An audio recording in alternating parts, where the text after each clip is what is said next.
L'invité de Bonjour Lyon, Adrien Zeda, bonjour à vous. Bonjour. Merci d'avoir accepté notre invitation. Vous êtes le chef du restaurant Culina Hortus, c'est dans le premier arrondissement de Lyon. Une adresse qui vient donc d'être désignée meilleur restaurant végétarien du monde. D'abord, bravo. En ces temps difficiles, ça fait plaisir, c'est une fierté évidemment. Oui, ça fait extrêmement plaisir, c'est une grande fierté. Même si on peut pas le fêter avec les équipes, ça nous fait du bien des nouvelles comme ça. Chacun est confiné chez soi pour l'instant. Oui, tout à fait. Tout le monde est chez soi. On n'a pas lancé de réouverture pour des plats emportés ou de choses comme ça pour l'instant. D'accord. Dans la ville de Paul Bocuse, des bouchons, du pâté en croûte, du saucisson brioché, du tablier de sapeur, c'est un défi de porter haut les couleurs de la cuisine végétarienne. C'est quoi? C'est difficile de se faire une place? C'est pas difficile de se faire une place. Je pense que c'est la capitale de la gastronomie, donc c'est la meilleure place, je pense, pour ouvrir un restaurant végétarien. On a été très bien accueillis et je pense que Lyon, c'est une ville moderne. Il y a beaucoup de gens qui font attention à leur alimentation et qui sont curieux de découvrir de nouvelles cuisines. Donc le succès est au rendez-vous pour votre restaurant qui a ouvert il n'y a pas si longtemps.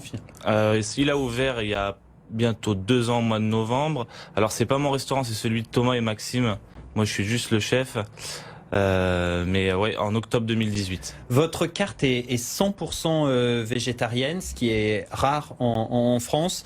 Expliquez-nous, c'est quoi vos plats signatures? C'est comme ça qu'on dit, c'est quoi vos spécialités? Alors oui, c'est une carte 100% végétarienne. On va pas retrouver de viande et de poisson. Par contre, on retrouve des produits laitiers, du lait, de la crème, du beurre, des œufs. Voilà, on garde cette gourmandise-là. Le soir, on a un menu en dégustation, un menu unique en 8 services. Donc avec 2 entrées, 2 plats, 2 desserts. Et c'est une carte qui change tous les mois le soir.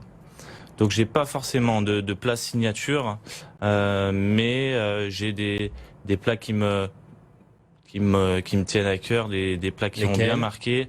Je faisais un céleri cuit 12 heures au four et qu'après on faisait grillé au barbecue, laqué au soja et au miel. Du coup on avait une texture d'un céleri qu'on n'a pas l'habitude de manger, un goût fumé qui pourrait se rapprocher de la viande. Voilà, c'est quelque chose qui plaisait beaucoup à nos clients. La cuisine végétarienne, c'est une cuisine plus saine, plus respectueuse de la planète et donc c'est pour ça que c'est peut-être plus tendance? Alors je pense que tendance oui, dans l'air du temps aussi. Je pense que il y a beaucoup de gens qui mangent de moins en moins de viande et de poisson. Je pense que les gens font attention à leur alimentation. C'est une cuisine qui est plus saine certainement, soucieuse de l'écologie aussi. Voilà, je pense que c'est important pour vous? C'est important pour moi, c'est important pour Thomas et Maxime qui sont à la tête du restaurant aussi. Je pense que voilà, c'est important pour tout le monde. Vous sublimez les fruits, les légumes, vous travaillez donc avec le végétal pour faire des plats très raffinés. Est-ce que vous comprenez les réticences de ceux qui disent pas question, il manque quelque chose dans l'assiette, à savoir un bout de viande ou un bout de poisson? Comment convaincre ceux qui pensent encore ça et sont réticents à mettre les pieds ou à aller s'attabler dans un resto végétarien? Alors je les comprends, il y en a de moins en moins. En tout cas, tous ceux qui avaient des réticences avant de venir chez nous, ils en avaient plus en ressortant. Pourquoi? Parce que à la base, on est un restaurant gastronomique et après on fait une cuisine végétarienne. Ce qu'il faut comprendre, c'est que on va pas manger des carottes râpées ou de la salade chez nous. On va vraiment manger des plats travaillés. Ce que j'entends par là, c'est quand on va en Italie, il y a beaucoup de plats qui sont végétariens, par exemple. Si on a les pâtes, il y a beaucoup de légumes qui sont sautés, de ce genre de choses en sauce. Il faut pas s'arrêter à des a priori et des préjugés. On peut faire de la grande cuisine à partir uniquement du végétal. Bien sûr. Et vous en êtes la preuve. On vous a vu dans l'émission Top Chef, vous avez été à bonne école auprès de grands chefs, mais c'est en Australie, hein, c'est ça que vous avez appris cette cuisine végétale? Alors ça a été une réelle révélation en Australie. Je travaillais dans un restaurant qui était en autosuffisance en fruits, légumes et herbes. Donc on avait un jardin potager uniquement pour le restaurant. Et de ce fait, on avait une cuisine qui était très végétale. Pas végétarienne, mais très végétale. Et c'est vraiment là où j'ai découvert une vraie passion pour le végétal.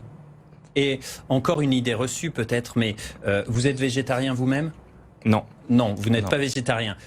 Est-ce qu'on risque des carences à être végétarien ? Alors, je pense qu'il faut pas non plus rentrer dans une psychose sur le végétarien. C'est pas un restaurant qui est vegan non plus. Donc, on a toujours des protéines animales. Enfin, il n'y a pas de viande et de poisson, mais on a toujours des produits laitiers et tout ça. Une Donc, source de protéines. voilà. Vous nous l'avez dit, vous êtes évidemment confiné en ce moment. Le restaurant est fermé. Pour l'instant, il n'y a aucune date de réouverture pour les restaurants. Peut-être mi-juin, mais c'est encore avec un point d'interrogation. Pour votre restaurant, c'est une catastrophe économique ? C'est une grande catastrophe. Oui, bien sûr. On est, je pense, obligé aujourd'hui d'être comme ça. Après, on le comprend, on le conçoit. On suit les directions du gouvernement. Après, on a hâte de pouvoir rouvrir les restaurants. Ce qui nous fait peur aussi, c'est les conditions dans lesquelles on va rouvrir. On ne sait pas trop les mesures qui vont être prises pour nous, les Mais restaurateurs. il faut une réouverture au plus vite, Mais il faut même une avec des réouverture au mesures plus vite. très strictes. Oui, parce que aujourd'hui, les mesures qui ont été annoncées, elles sont pas toutes au rendez-vous pour l'instant. Il y a de l'avance de trésorerie qu'il faut faire, donc voilà, c'est Vous perdez beaucoup d'argent. bien sûr. Dernière question pour revenir à votre cuisine et puis à vous. Vous avez même pas 30 ans. Vous êtes numéro 1 donc dans ce palmarès des restaurants végétariens. En tant que chef, c'est quoi votre prochain objectif? Une étoile au guide Michelin? Bah, je l'espère. On travaille en tout cas déjà pour nos clients, mais ça reste un objectif pour nous à l'étoile, bien C'est sûr. le Graal pour un cuisinier? Je pense que c'est le Graal pour un cuisinier et ça serait surtout aussi une première en France parce qu'aucun restaurant 100% végétarien n'est étoilé aujourd'hui. Merci beaucoup d'avoir été avec nous sur Merci BFM Lyon. Adrien Zeda, donc chef lyonnais qui vient d'obtenir le titre de meilleur restaurant végétarien du monde.